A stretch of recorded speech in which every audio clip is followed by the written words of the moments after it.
speaking of collaborating, Sure. in ways, your book, you talk about collaborating with people and how much, how you broke that down and why we need that. And even just, reading that while you were like on the way over here today, I was like, I thought that was just how it connected with me personally of like, yo, you're making time to connect with somebody you don't know on a podcast because we're talking Jesus and because we represent kingdom. And so when did I want you to speak into the value of that, because I don't think people understand that. They're a little bit passive when it comes to reaching out to somebody of like your magnitude and others like that. And they don't feel like they can hold their own in the conversation. So how would you encourage people to really just step into a kind of a faith mindset when it comes to collaborating with somebody in a similar space or even somebody in a different space? Well, I would say one, build a catalog of interesting stuff, right? So you have a catalog of interesting stuff. You have a presence on Instagram. So that's a way easier ask for you because I'm like, oh, this dude has his stuff together. Two, try to figure out what that person wants and can you do it? So like what I want people right now is to read the book, Godly Ambition. So people reaching out like, hey, I've read the book. I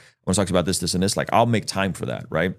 And then three, I would say if you're doing dope stuff, and you understand what people want, don't reach out to the person that's 20 times your size or 100 times your size.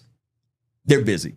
Reach out to the person that's 5 times your size, 10 times your size, right? In a perfect world, this stuff wouldn't really matter, right? But the reality is time is finite. People are moving around. They got a lot going on.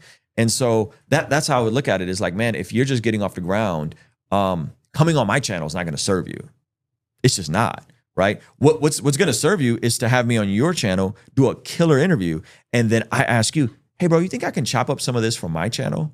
And then you go, yeah, dude, just tag me in the YouTube title and link people back to the full pod. Right? So now you did a great job in this interview. Guess what I'm going to do? I'm going to want to take some of this and repurpose it on my channel. Now you're on my channel and we're having a good conversation and I'm pointing people to your full podcast. Oh, thank you. Right? You see what I'm saying? Like that's anyone that is creating stuff understands that like, man, there's so many people out there and there's so many opportunities that I don't have this like, oh, there's only this many pieces of the pie. And if you get your piece, I can't get my piece. So I'm going to be very protective. Right. Like that's dumb. Like it is. You're doing great work. Praise God. Let me celebrate everybody. And what that does is that keeps the ego in check. It eliminates the selfish ambition in that toxic competition, right? There's a healthy competition where like, I'm like, dude, cameras are they using? Like, how's this thing set up? Like I'm thinking, how could I implement this into my workflow? But that's not like a healthy, I'm trying to dominate competition. That's just like I respect this. I respect this. How can I learn, right? And implement it in what I'm doing. But that dominance needs to be checked. That ego needs to be checked. And so if you're constantly looking to collaborate and build with people, it keeps the ego in check and it helps you. A rising tide raises all boats. You know, everybody. That's how I've always thought about it. Now, somebody will say, well, mathematically, that can't make sense because there's only so many people consuming Christian content. And it's like, yeah, I just never thought about it that way. And the Lord's consistently breathed on what I'm doing. And I will constantly point people to other people. And I think that's healthy. And I'm also not trying to build a cult of personality. That's the pathway forward. If you really think about marketing and niches, the pathway forward is build a cult.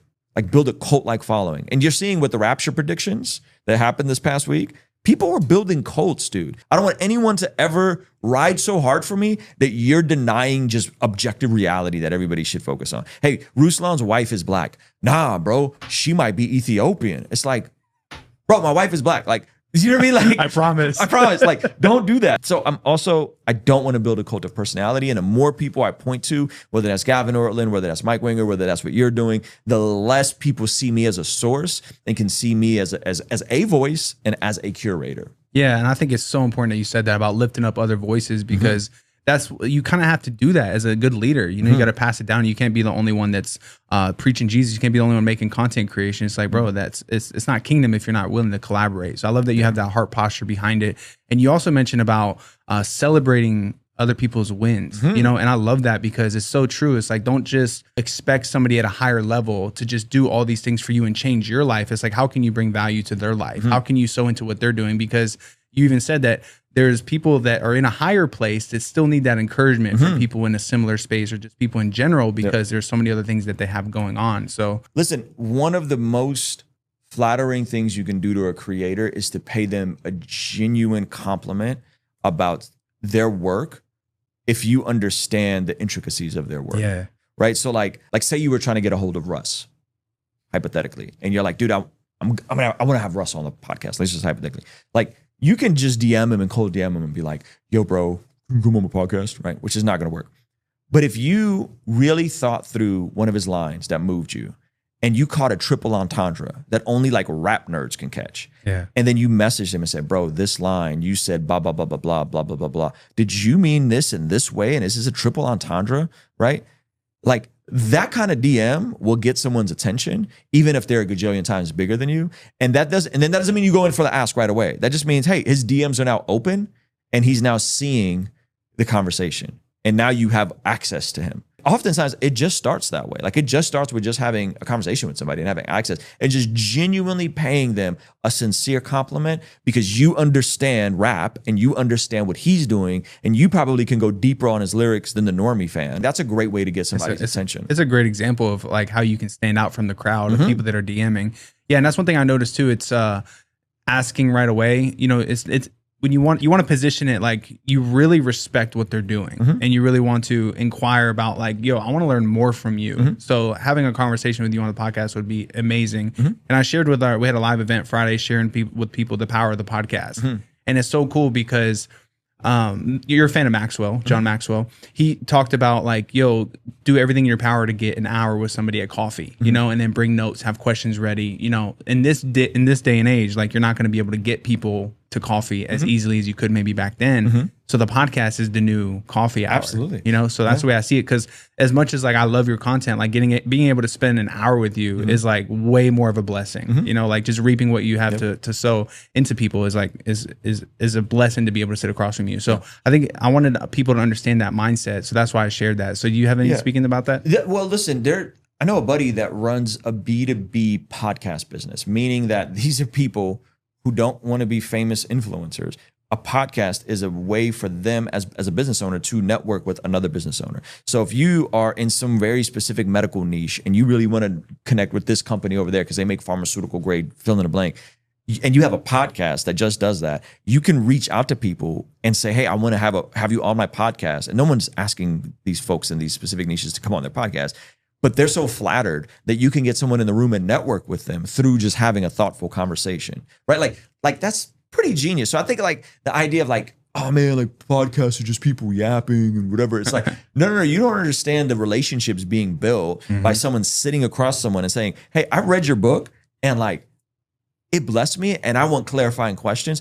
That is so much more valuable than like a favor or an ask or a deal. Like the relationships are way more valuable. And I think people are missing that. You're totally right. The podcast is the new let's grab coffee. Yeah, it really is, man. And the connection turns into a relationship. That's right. And once you have that relationship, you can just reach out, you know, and you'd hit me back. You'd be like, yo, what's good, man? I'm in DFW. What you doing? You know, or something like that. And, you know, then when you're in San Diego, you can tap in and be like, hey, what's going on? I'm coming these dates. And I'd be like, bro, let me take you to my food spots, right? Like that stuff happens all the time, bro. And that's huge because that's kingdom and that's just bigger than just the pod, you know? I truly believe, I'm sure you relate this as a podcaster because you recently picked up the podcasting again for interviews, right? This was 2022, end of 2022, which is huge because you have so much value to bring as like, you know, a creator, but being on the other side of the mic, kind of interviewing and navigating the conversation, I'm sure you learn so much from your guests and you become a better man of God because of it.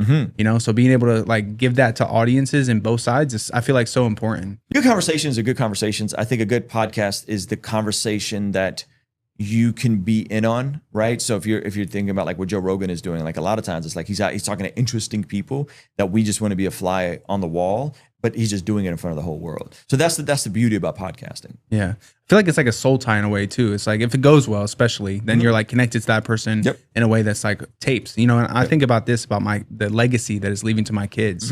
Like my kids can hear where I was at in my early days of my faith, and they can hear me mature in Christ, and they can hear, you know, me testifying to the audience that one of them was born, you know, and like they have an archive of stuff to go back to. And even Charlie Kirk, you know, his kids, as sad as it is, I mean, it was heartbreaking and tragic and every other word you can possibly think of. But man, I just think about his kids being able to like listen to stuff for the rest of their lives. You know, he has out so much things that they can consume that they're going to listen to his ideas and his values, and they're going to just think for the rest of their life, like my dad is Superman, and just a memorial and all these things, like all the legacy he left behind in his 31 years is like his kids can reap from that, which is beautiful. And you're doing the similar thing, man. So do you ever think about that when it comes to your children and their future consumption of your stuff? I've thought about the book. Like I've thought about, man, like if there's one thing that, you know, people will remember, or my kids will remember, is like, I actually did a book. Like there's a goal of mine. I did it.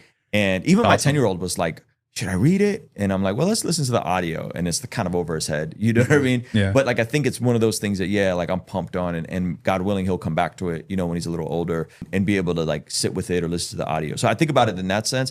I think some of the YouTube stuff is so current and so hot that like odds are 10 years from now, he's not going to remember Candace Owens crashing out on Charlie Kirk's Friends. Yeah. You know what I mean? Like, it's not going to be relevant. Do you think your podcast still has more, not like timeless depth to it though than maybe your short form videos? So that's the dope part about the podcast is you can have a almost like a time capsule that is timeless in a way. That's the fun part about the podcast. Whereas like if you're doing the latest craze this week, it's a quick turn and burn. You know what I mean? Like it pops and then it dies down. But if you're having these conversations that are deeper than just current events, that's where the podcast I think serves a great purpose.